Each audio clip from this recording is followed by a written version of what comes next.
নমস্কার বন্ধুরা, মল্লিকা কিচেনে আজকে যে চিকেন নিয়েছি এটা দিয়ে একটি রেসিপি বানাবো। আপনারা কিন্তু শুরু থেকে শেষ পর্যন্ত আমার সঙ্গে থাকবেন। আর রেসিপিটি যদি ভালো লেগে থাকে অবশ্যই লাইক করবেন, শেয়ার করবেন, সাবস্ক্রাইব করবেন আর পাশে থাকা বেল আইকনটি প্রেস করবেন। এবার চিকেন নিয়েছি আমি 250 গ্রাম, পোস্ত নিয়েছি এই যে বাটিয়ে করে আধা বাটি, আর নিয়েছি জিরে গুঁড়ো, ধনে গুঁড়ো, লঙ্কা গুঁড়ো আর আন্দাজ মতো লবণ। এখানে পেঁয়াজ দুটো নিয়েছি, কাঁচা লঙ্কা 6টার মতো নিয়েছি, রসুনের কোয়া কয়েকটা নিয়েছি আর আদাও টুকরো টুকরো করে কেটে নিয়েছি, 1 চামচের মতো হবে। এদিকে বেসন নিয়েছি 3 চামচ, চালের গুঁড়ি নিয়েছি 2 চামচ, কর্নফ্লাওয়ার নিয়েছি 2 চামচ। এবারে ওই আদা, রসুন, কাঁচা লঙ্কা, পেঁয়াজটা আমি বেটে নিচ্ছি।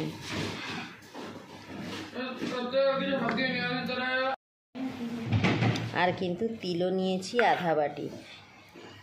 এবারে আমি চিকেনটাকে কিন্তু মিক্সির কৌটাতে দিয়ে বেটে নিচ্ছি। আমি একটি পাত্রে পোস্ত আর তিল বাটাটা কিন্তু নিয়ে নিচ্ছি। চিকেনটা কিন্তু বেটে নিয়েছি, এবার এই বাটাটা এই পাত্রে দিয়ে দিচ্ছি।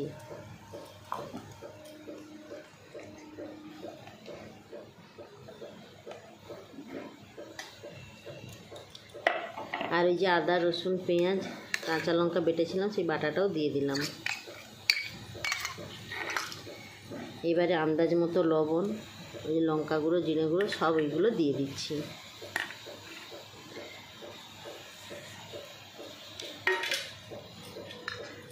আর একটি পাত্রে যে এই যে বেসন, কর্নফ্লাওয়ার, চালের গুঁড়ি ছিল ওগুলো সব দিয়ে মিশিয়ে নিচ্ছি।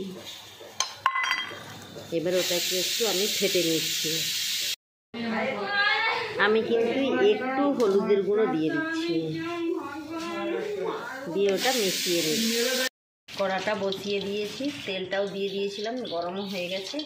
এবার আমি ছোট ছোট করে বড়া আকারে দিয়ে দিচ্ছি।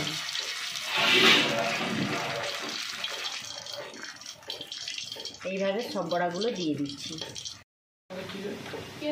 ওই পাশটা কিন্তু লাল লাল হয়ে গেছে, আমি এবার উল্টে দিচ্ছি।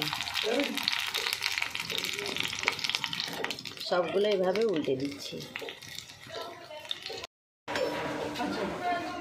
পাশটা কিন্তু লাল লাল করে ভাজা হয়ে গেছে, আমি এবার একটি পাত্রে তুলে নিচ্ছি।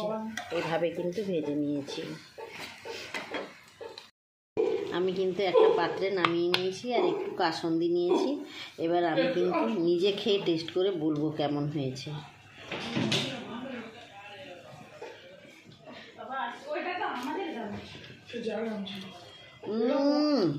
খুব সুন্দর হয়েছে। আপনারা বাড়িতে অবশ্যই এভাবে একবার হলেও বানিয়ে খাবেন। তাহলে টাটা।